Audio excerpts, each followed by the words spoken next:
జలపాతం కంటబడితే పరుగులు తీయడం, అక్కడికి వెళ్లి జలకాలాడడం, ప్రకృతి ఒడిలో తనివి తీరా ఎంజాయ్ చేయడం ఇప్పుడు చాలా కామన్ అయిపోయింది. తాజాగా ములుగు జిల్లాలో మరో జలపాతం పర్యాటకుల్ని తెగ ఆకర్షిస్తోంది. అదేంటో చూసేయండి.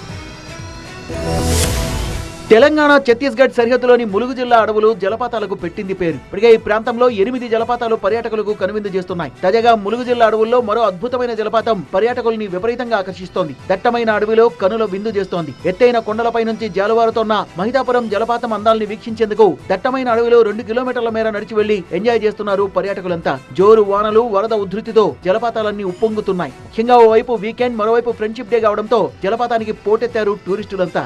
జలపాతం దగ్గర సందడి నెలకొంది. జలపాతాల నుంచి పాలధారలా జాలువారుతోన్న నీటి కింద తడుస్తూ ఎంజాయ్ చేస్తున్నారు. 50 అడుగుల ఎత్తుపై నుంచి పాలధారలా జాలువారుతోన్న నీరు నీలిరంగులో ఉండడం చూపరులకు కనువిందు చేస్తోంది. మరో అరేబియా దేశాల్లో సముద్రపు నీళ్ళలో ఎంజాయ్ చేస్తోన్న అనుభూతిని పొందుతున్నారు వాళ్ళంతా. సెల్ఫీలకు పోజులిస్తూ జలపాతాల వద్ద కేరింతలు కొడుతున్నారు. ప్రకృతి అందాలు, గలగలా పారే జల సవ్వడుల మధ్య తనివి తీరా ఎంజాయ్ చేస్తున్నారు. ముఖ్యంగా సెలవు దినాల్లో వందలాదిగా తరలివచ్చి నీలిరంగు నీళ్లలో ప్రకృతి అందాల మధ్య కేరింతలు కొడుతూ సందడి చేస్తున్నారు.